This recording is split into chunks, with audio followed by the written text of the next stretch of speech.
Hey there, Expat Dad, and today we're going to talk about Warhawk foreign policy. Let's get into it.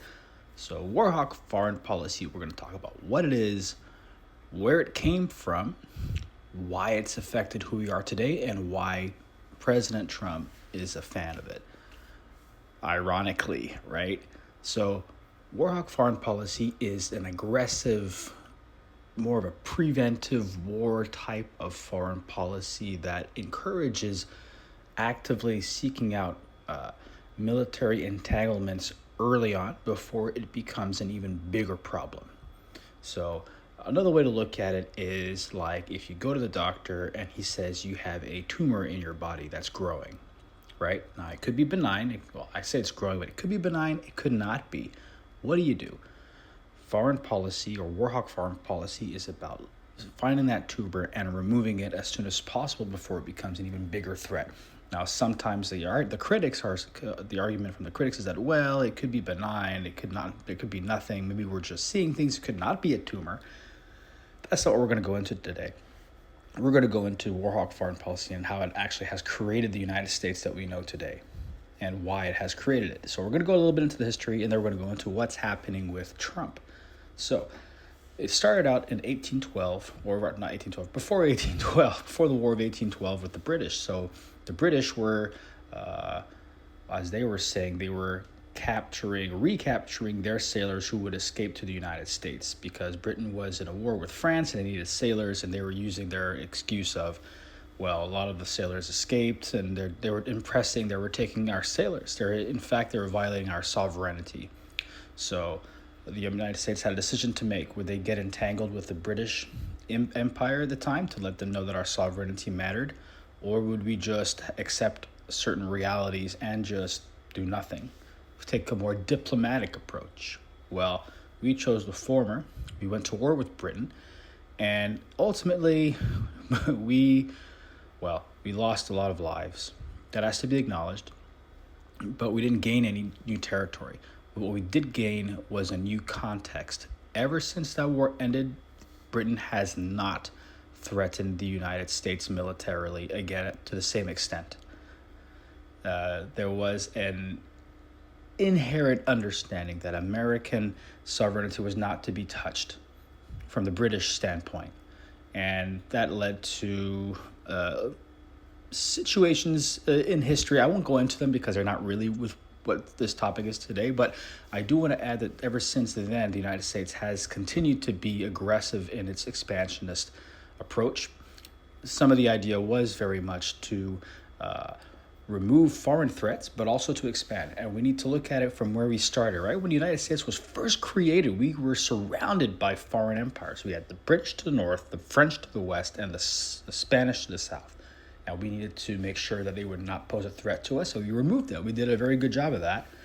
And as well as the Indian tribes that were being a nuisance, like the Seminole and then the Comanche. But that's, again, I don't want to get too much into that. But we expanded west, and that is what has made America today, all the way even to Hawaii. Now, what happened after that is that we figured, okay, we have enough of a buffer to where we can no longer have to depend on this type of strategy, this type of foreign policy. And we reverted to isolationism. And you know where that got us, right? It got us into getting a surprise attack by the Japanese, and it got us into a strong military power, Germany at the time, declaring war on us. And they were going to bring the war. They were bringing the war to the Atlantic. So what happened after that, after we defeated them? So I want you to imagine something. Imagine an alternate timeline. If after World War II, the United States went back to a foreign policy of isolationism, what would have happened with the Soviet Union? Just think about that. For the Cold War, would we have a Cold War? Would we have been diplomatically dealing with the Soviet Union? Just, this is more of just a question. I don't really have an answer, but I suspect that deep down we can think that, well, it probably wouldn't have been a good thing because the Soviet Union was very much against everything that we are as Americans. So we took on what's called the Truman Doctrine, which I talked about in another video, but it kind of comes from the same Warhawk-like stance.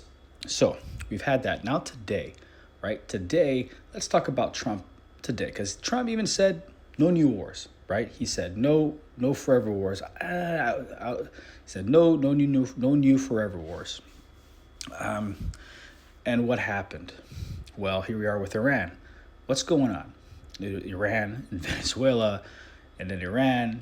So what's going on? So what's happening is that part of his coalition are people of influence who take on a Warhawk policy, for better or for worse, and they see threats that need to be dealt with sooner, like tumors, sooner rather than later.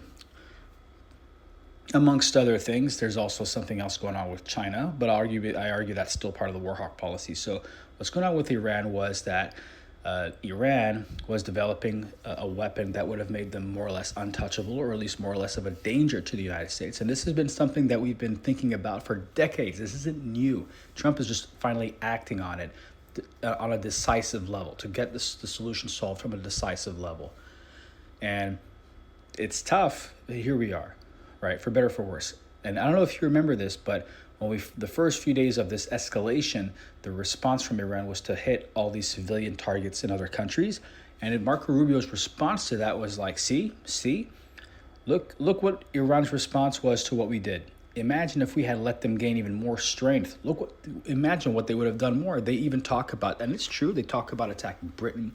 They talk about attacking the West. They talked about sleeper cells in the States. So what's happening is that we're seeing this Warhawk foreign policy take place with Iran.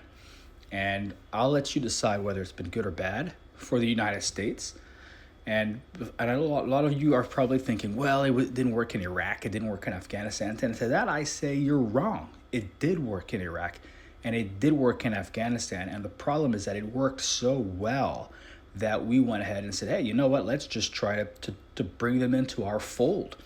That's the mistake that was made. It was the occupation, which is different from Warhawk foreign policy. Occupation is more about just terraforming, civilizing, quote unquote, you call it, you name it. And that is not the same thing. And that hasn't been successful, as we've seen. And I don't think that Trump is interested in doing that at all. He's proven it in Venezuela, and he's proving it with Iran. And that's all I have to say on that. Questions, comments. If you don't agree with me, if you don't like the Warhawk foreign policy, please let me know. Until then, have a great one. So long.